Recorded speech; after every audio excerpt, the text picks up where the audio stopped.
ನಾನು ಬೆಂಗಳೂರಿಂದ ಬರ್ತಾ ಒಂದು ವಾಟ್ಸಪ್ ಮೆಸೇಜ್ ನೋಡಿದೆ.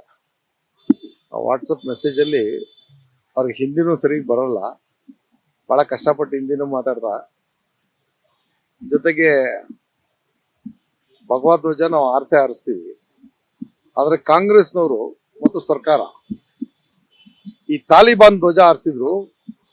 ಆ ತಾಲಿಬಾನ್ ಧ್ವಜ ಆರ್ಸಕ್ ಇದ್ ಮಾಡಿದ್ರೆ ನಾವಂತೂ ಬಿಡೋದಿಲ್ಲ, ಅಲ್ಲ ನಾವು ಭಗವದ್ ಧ್ವಜ ಆರಿಸ್ತೀವಿ. ನನಗೆ ಬೇಸರ ಆದದ್ದು ಏನಂದ್ರೆ, ರಾಷ್ಟ್ರ ಧ್ವಜವನ್ನ ಅಗೌರವದಿಂದ ಕಾಣ್ತಾ ಇರ್ತಕ್ಕಂಥ ರವಿಗೆ ಬುದ್ಧಿ ಭ್ರಮಣೆ ಆಗಿದೆ. ಅಲ್ಲಿ ಆರಿಸಿರೋದು ಇವತ್ತು ರಾಷ್ಟ್ರ ಧ್ವಜನ, ಅದನ್ನ ತಾಲಿಬಾನ್ ಧ್ವಜ ಅಂತ ಹೇಳ್ತಾರಲ್ಲ. ಈ ಸರ್ಕಾರದಲ್ಲಿ ಸಂವಿಧಾನದ ಅಡಿನಲ್ಲಿ ಪ್ರಮಾಣ ವಚನ ಸ್ವೀಕರಿಸಿ ಒಮ್ಮೆ ಸಚಿವನಾಗಿದ್ದಂತ ವ್ಯಕ್ತಿ ಈ ರೀತಿ ಆಡೋದು ಯಾವ ರೀತಿ ಸರಿ ಅನ್ನೋದು ನನಗೆ ಮಾನಸಿಕವಾಗಿ ತುಂಬಾ ಒಂದು ವಿಚಲಿತ. ಸಮಯೋಚಿತವಾಗಿ ಇವತ್ತು ನಮ್ಮ ಪ್ರೆಸ್ ಮೀಟ್ ಇತ್ತು, ಅಲ್ಲಿ ಬಂದಾಗ ಯಾರೋ ಸ್ನೇಹಿತರು ನಮ್ಮ ಸುನಿಲ್ ಕುಮಾರ್ ಬಗ್ಗೆ ಕೇಳಿದ್ರು.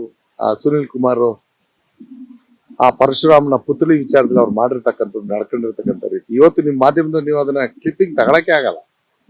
ಅಲ್ಲಿದೆ ಪ್ಲಾಸ್ಟರ್ ಆಫ್ ಪ್ಯಾರಿಸ್ದು ಮೂರ್ತಿ ಮಾಡಿದ್ದಾರೆ, ಹೊಡೆದು ಕಳಿಸಿದ್ದಾರೆ ಮೀಡಿಯಾದವರು. ಪರಶುರಾಮ ಕ್ಷೇತ್ರ ಅಂತ ಅಂದ್ರೆ ಇಡೀ ಕರಾವಳಿ ಪ್ರದೇಶ. ರಾಮ ಒಂದು ಅವತಾರ ಆದ್ರೆ ಪರಶುರಾಮನು ಇನ್ನೊಂದು ಅವತಾರ. ಈಗ ಧರ್ಮದ ಬಗ್ಗೆ ಮಾತಾಡೋರ ಹತ್ರ ಇಂಥ ವಿಚಾರಗಳಿದ್ದಾವೆ. ಅದ್ರ ಜೊತೆಗೆ ರಾಷ್ಟ್ರಧ್ವಜದ್ದು ನನಗೆ ಕೇಳಿಸ್ತು.